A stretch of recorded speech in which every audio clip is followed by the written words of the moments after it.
not a black man. So when I leave my house each day, I do not leave with the underlying fear of what might happen to me because of what I look like. I will never be able to fully understand that ever-present fear that something bad might happen to me because of the color of my skin. No one in this community should ever have to live in fear of the color of their skin. Everyone should be treated equally. My administration has been intentional in this area, but we have so much more to learn, so much more to improve on, and so much more to expand on. We must strive daily to do everything possible to make everyone feel equal. As a result, today I'm announcing the Moving Forward Together initiative. It's an action plan designed to bring our community together following the recent protests and demonstrations in our city. This action plan will focus on public safety and racial justice. First, I will be creating a commission on police reform and racial justice. It will be chaired by City Councilwoman Michelle Chambers.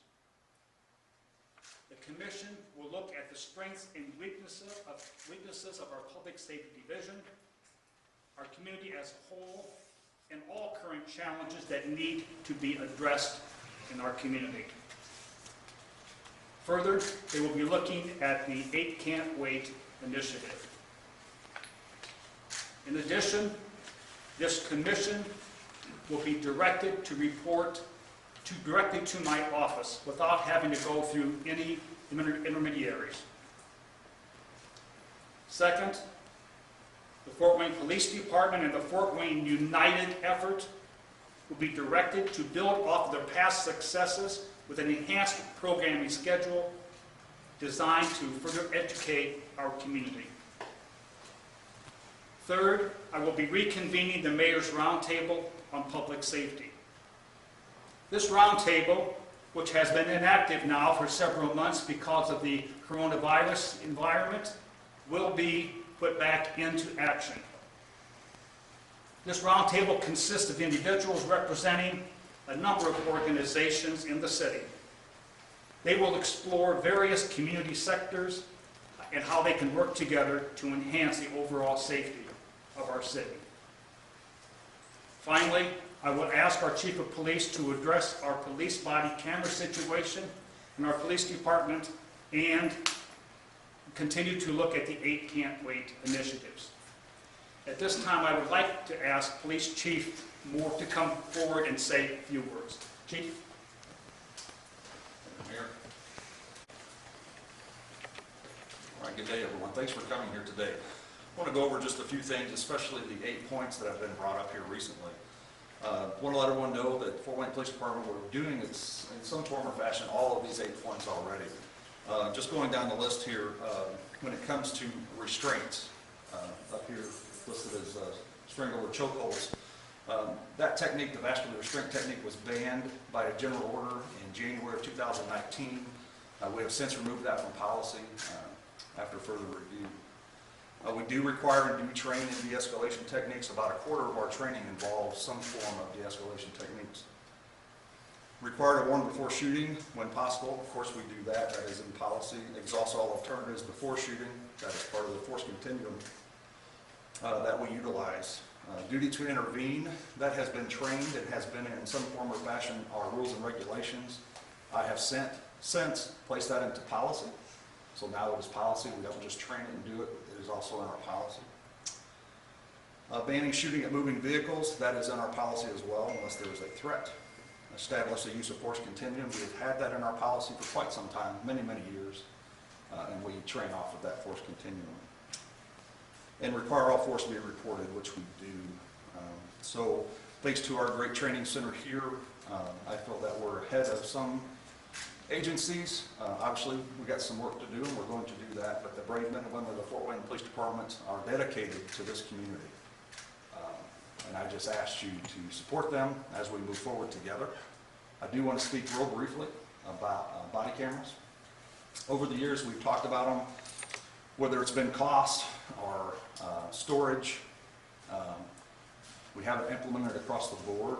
Last October, I went to Chicago to speak one-on-one with Motorola. They have a division called WatchGuard, which is our in-car cameras, but they also have a body camera.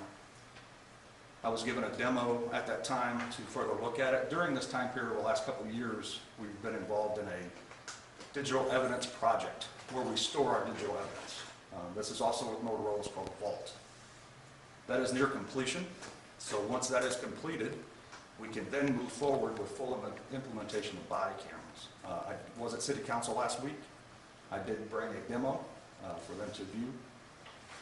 Here in July, we should start our own demo of body cam from WatchGuard, and then move forward with finding a funding source, which Council has assured me that they would fund it, but we are also looking for grant opportunities as well, so we can get these body cameras out and going. So like I said, our project, our digital evidence project is near completion, which will allow us then to move forward with our body cam. Again, thank you very much for being here today. Mayor? Thank you, Chief. How many of you picked up on the fact I called him Chief Moore? I don't know why I said that. Now I would like to ask Councilwoman Michelle Chambers to come forward and to say a few words about her new role as chairperson. Thank you, Mayor. Good afternoon, everyone. For the last 21 days tomorrow, our city has been on eggshells. And when the mayor gave me a call and asked me to chair this commission, I was honored that he would entrust me with such a heavy responsibility. But me being the chair is not the good thing about it. The good thing about this are the people behind me. The people standing behind you are a reflection of our city. We have our faith leaders, our community leaders, our concerned citizens. This commission will work hard to find and respond to issues that have come forth since the murder of Mr. Floyd. I am confident that we will be successful.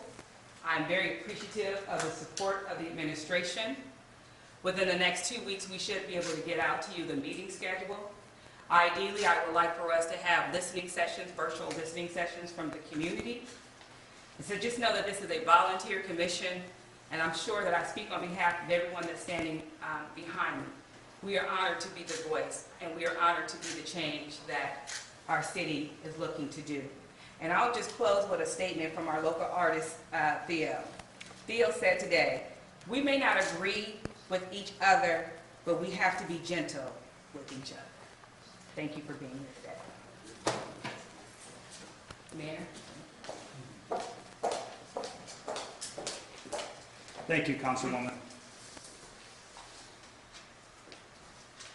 We will get eventually where we want to go and where we need to be. We'll be able to accomplish that through dialogue, engagement, and trust.